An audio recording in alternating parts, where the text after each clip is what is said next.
सो आमी वायट मनशां आसात, बरीं मनशां आसात, सगळ्या मनशांक देवाच्या इमाजीन रचला. सो देव आमकां संदी दिता बरें करूंक, वायटांतल्यान भायर सरूंक, बोगसणें मागूंक, जिविताचें परिवर्तन करूंक आनी देवाची भुरगीं जावंक.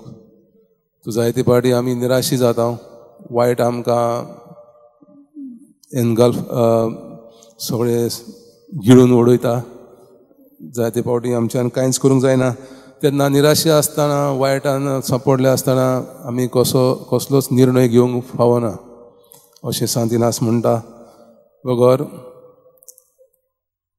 पवित्र आत्म्याची घोटायेन, मार्गदर्शनान, सायबीण मांयच्या आदारान आनी जेजूचेर थीर विस्वास दवरून आमचे जिविताचें परिवर्तन करून देव आमकां जें कितें आमच्या जिवितांत जाय, बरें जाय, साल्वसां जाय तें आमकां दितलो आनी देवान भासायलां ताच्या पुता वरवीं.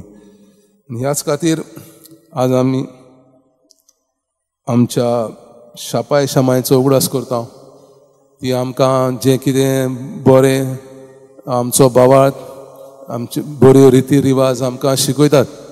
तशें आन्ना आनी जोखीम,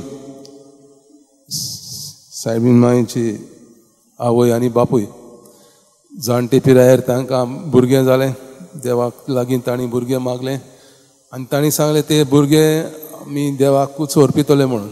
आनी सायबीण मांयक तांणी देव तेंपलान देख दिवन वाडयली आनी शेवटी सायबीण मांयची इच्छा देवाची आवय जावंक.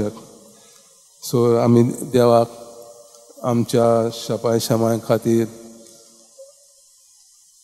आर्गां दिवया, तांचे पासत मागुया आनी सांतिनासाक आमकां दिला देखून देवाक दिनवासुया.